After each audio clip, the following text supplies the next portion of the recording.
Kita itu mencoba untuk menebak-nebak kira-kira posisi apa yang paling strategis dan penting untuk Pak Jokowi. Tentu posisi yang terhormat gitu ya, karena apapun judulnya, Pak Jokowi ini adalah mantan presiden 2 periode dan saat ini anaknya adalah wakil presiden. Partai Perorangan mungkin sudah kita bahas, kira-kira siapa yang dimaksud beliau ini. Banyak yang mengulas demikian. Pertanyaan selanjutnya, kemana Pak Jokowi akan berlabuh? Kita lihat dulu ulasan dari pakar politik berikut ini. Ya, saya kira sangat tergantung partai politik apa yang akan menerima Pak Jokowi ya. Tapi rasa-rasanya memang partai seperti Gerindra dan Golkar, bahkan Partai Amanat Nasional, cukup terbuka akan menyambut Jokowi jika ingin menjadi bagian dari mereka. Cuman kan kita itu mencoba untuk menebak-nebak kira-kira posisi apa yang paling strategis dan penting untuk Pak Jokowi. Tentu posisi yang terhormat gitu ya, karena apapun judulnya, Pak Jokowi ini adalah mantan presiden 2 periode dan saat ini anaknya adalah wakil presiden. Tentunya kemanapun Pak Jokowi berlabuh itu akan sangat berdampak signifikan. Pertama, karena dia mantan presiden. Kedua, anaknya sendiri pun saat ini sedang menjabat wakil presiden. Jadi beliau itu sangat privilege sekali. Dan kalau sudah demikian, maka jabatan yang tepat buat dia juga pastinya di partai itu tidak sekedar anggota biasa. Pasti posisi yang sangat strategis dan terhormat. Itu alasan pertama. Ini kita perlu pahami bahwa beliau tidak mungkin di posisi yang sesimpel. Beliau tidak mungkin di posisi yang biasa-biasa saja. Jadi partai yang mau nerima harus siap juga memberikan posisi yang luar biasa kepada beliau. Kita lihat lagi lanjutan ulasannya. Ini yang saya kira juga menjadi penting untuk dilihat bahwa Pak Jokowi itu bukan hanya soal Pak Jokowi, tapi siapapun yang bersama dengan Pak Jokowi maka sangat mungkin akan juga bersama dengan Mas Gibran Rakabuming Raka sebagai wakil presiden. Definitif, saya menduga sebenarnya secara alamiah pastinya Gerindra itu merupakan partai yang paling banyak digemari oleh siapapun, termasuk oleh Pak Jokowi. Cuman kan problemnya kalau bergabung dengan Gerindra, posisi Pak Jokowi ya tentu tidak bisa menjadi bintang atau apalagi ingin menjadi kingmaker, karena di Gerindra ini sudah ada Prabowo Subianto yang sudah jadi bintang saat ini karena posisinya sebagai presiden dan juga jadi kingmaker. Nah, kalau mau sama Gerindra, peluangnya sebenarnya ada. Siapa sih yang kurang dekat sama Gerindra ya? Prabowo aja kemarin beres dari Papua langsung berkunjung sama Pak Jokowi itu ke Solo tuh. Berarti mereka kan sangat masih intim ya. Tentunya ketika Pak Jokowi keluar ini itu seperti sambutan lah dari Gerindra. Cuman pertanyaan selanjutnya adalah, tidak mungkin ada dua matahari kembar dalam satu partai ini. Prabowo jelas menjadi kingmaker dan juga pemimpin Gerindra. Wajah Gerindra itu adalah wajahnya Prabowo dan wajah Prabowo adalah wajahnya Gerindra. Saat ini belum bisa tergantikan. Kemungkinan kalau untuk Gerindra, Pak Jokowi pasti sulit karena posisinya tidak mungkin ada dua kingmaker di dalam. Coba kita lihat partai mana lagi kira-kira yang punya peluang. Mungkin yang paling dekat adalah dengan Golkar, karena per hari ini sepertinya memang Golkar itu butuh figur sentral, butuh figur kuat yang saya kira magnet Pak Jokowi itu masih cukup terasa, terutama bagaimana masyarakat yang masih suka dengan Pak Jokowi itu masih cukup terasa, terlihat dari approval rating yang muncul di survei jelang Pak Jokowi berakhir masa jabatan politiknya. Apalagi kalau kita mendengar statement-statement elit Golkar, sepertinya memang cukup terbuka dengan Pak Jokowi. Pak Sarmuji sudah bicara, kemudian Dev Laksono juga bicara. Itu kan menunjukkan betapa sosok Pak Jokowi masih dianggap menjadi urgen dan menjadi magnet dalam konteks politik di kita.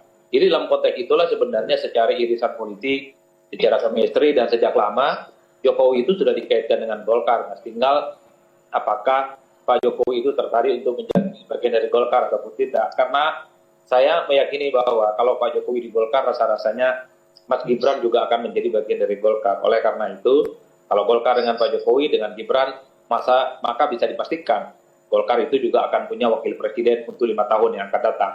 Namanya Gibran Rakabuming Raka. Jadi bonusnya di situ sebenarnya. Wow, ini analisis dari Golkar. Apalagi di situ ada Bahlil sebagai ketua. Mungkin posisi ketua belum dulu dipegang sama Pak Jokowi. Tapi yang jelas bukan mengurangi rasa hormat ya. Tapi yang jelas tanpa mengurangi rasa hormat, Pak Bahlil mungkin dalam catur perpolitikan tidak bisa menjadi, atau belum lah ya saya bilang, masih jauh untuk disebut sebagai kingmaker. Kedepannya mungkin bisa, tapi kalau Pak Jokowi masuk ke sana, bisa jadi beliau jadi ketua, tapi Pak Jokowi mungkin ada posisi strategis juga yang hampir setara dengan ketua. Dan itu tentunya dihormati oleh kader-kader Golkar. Mengapa demikian? Karena kita tahu Partai Golkar ini bukan seperti Partai PDIP atau Demokrat, bahkan Gerindra yang punya figur sentral, figur karismatik yang kita masih bertanya-tanya, kalau figur ini mohon maaf sudah tidak ada lagi, apakah power, karisma dari partai itu masih bisa ada seperti sekarang? Saya tidak bisa bayangkan Gerindra tanpa Prabowo bagaimana bentuknya. Atau PDIP tanpa Megawati bagaimana bentuknya. Karena Golkar sudah teruji. PKB sudah teruji. Bahkan PKS pun sudah teruji. Mereka punya kader-kader yang bisa menggantikan dan tetap survive di posisi mereka terus seperti ini. Jadi, kalau Pak Jokowi di sana, maka tradisi kaderisasi Golkar itu ya pasti lebih demokratis.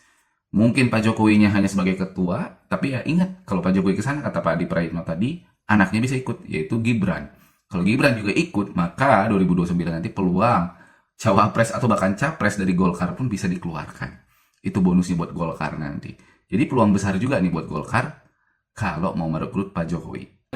Mas Adi, kalau Mas Adi partai tampaknya sudah terlihat jelas begitu ya. Kemana potensi Jokowi atau katakanlah probabilitasnya yang paling baik begitu di Partai Golkar. Tetapi untuk posisi, ketika Jokowi bergabung ke partai, posisi apa yang cocok? Ketua partai kah atau penasihat? Kalau Golkar kan kita sudah tahu ada ketuanya juga begitu.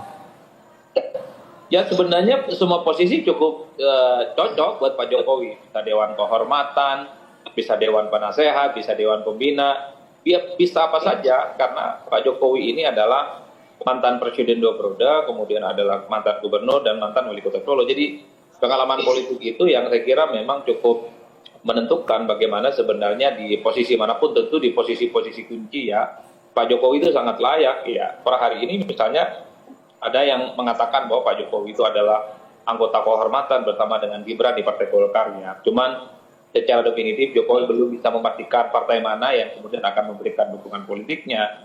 Tapi kalau kita iris satu persatu Mas ya, kita dengar dari dulu memang Pak Jokowi itu secara gestur politik memang selalu dekat dan bahkan selalu dicocok-cocokkan dengan Partai Golkar dibandingkan dengan partai-partai yang lain. Sambutan yang hangat, kemudian apresiasi soal bagaimana Golkar juga sebenarnya dalam konteks masih butuh figur ya untuk menghadapi persaingan politik di 5 tahun yang akan datang. Maka Jokowi adalah jawaban yang pas bagi Golkar gitu ya. Termasuk di situ potensi bagaimana Gibran untuk terus menjadi bagian dari Golkar di dalam. Saya kira di situ Mas. Oke, terjawab ya. Jadi sekali lagi ditegaskan oleh Adi Praitno, posisinya pun pasti posisi yang strategis, bukan posisi yang ecece, Dewan Kehormatan atau apa. Karena ingat beliau adalah mantan presiden 2 periode dan punya anak juga sebagai wakil presiden. Tentunya Golkar itu cukup intim dengan Pak Jokowi, bukan karena bahlil semata. Kita lihat juga ada Pak Luhut juga adalah politisi Golkar yang sudah mendampingi Jokowi sejak dari Solo. Golkar bisa menjadi bagian dari darah politik Jokowi berikutnya. Kita lihat. Namun ada hal yang perlu ditekankan lagi, ini mungkin Adi Praitno tidak menekankannya, bahwa partai perorangan yang dimaksud itu juga bisa jadi, bukan hanya karena menyindir partai PDIP. Tapi ada yang perlu diingat, bahwa partai perorangan yang disampaikan Pak Jokowi waktu menyindir PDIP itu sebenarnya bisa jadi bukan menyindir PDIP secara langsung, secara kepartaian, tapi lebih kepada dia sendiri pun mungkin bisa saja membuat sebuah partai. Kita tidak pernah tahu partai apa. Anaknya Kaisang mungkin sudah jadi ketua partai PSI, tapi kita tahu PSI sudah ikut beberapa periode pemilu, masih segitu-gitu aja suaranya, belum sampai naik signifikan. Kita tidak tahu nanti Projo ini mau jadi apa nantinya. Yang jelas, kalau Pak Jokowi membuat partai pun pasti menjadi warna baru nantinya di perpolitikan bangsa ini. Bisa jadi itu partai yang akan dibuat sama dia. Dia tidak berlabuh dimanapun, dia akan membuat partainya sendiri. Layak kita nantikan. Ikuti terus channel ini, jangan lupa komentar di bawah ya. Terima kasih.